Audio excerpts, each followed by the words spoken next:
அந்த டைமில் ஒரு ரெவல்யூஷனாக இருந்தது அந்த மியூசிக் வரும்போது, அந்த பர்ட்டிகுலர் பாட்டு வரும்போது. ரோஜா உங்களுக்கு அதில் தான் வரும் நினைக்கிறேன். சொல் சொல் காதல் ரோஜாவே சொல் சொல் அப்படின்ட்டு ஒரு பாட்டு வரும். ஆமா, காதல் ரோஜாவே தான் ஆமா, சொல்றீங்க. காதல் சொல் ரோஜாவே சொல். அப்படின்னு இப்படியே கேட்டுகிட்டே இருக்கேன். நான் பயங்கரமாக உணர்ச்சிப்பட்டு எங்கள் அப்பா கத்துறாரு, ரெண்டா லொல் லொல்னு கேட்குது. அதை போய் கேட்டுக்கிட்டு இருக்கேன். அவங்கள பொறுத்த வரைக்கும் அது அவங்க பொய்யா சொல்கிறாங்களோ அப்படின்னு நம்மளுக்கு ஒன்று தோணும். என் மியூசிக் நல்லா தானே இருக்குது இந்த இடத்துல. ரெண்டாவது ஒரு சேஞ்சை எவ்வளோ பேரால் ஒத்துக்க முடியும். அவர் சடனாக வந்து வேற ஒரு மியூசிக் அப்படின்னு காமிக்கிறாரு இல்லையா. ஐ திங்க்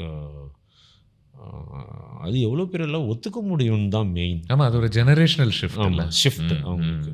அவங்கள பொறுத்த வரைக்கும் இவர் தான் மியூசிக் டைரக்டர், இவர் போடுறது தான் மியூசிக், இதுவாக தான் இருக்க முடியும் அப்படின்னு அவங்க நம்புகிறாங்க.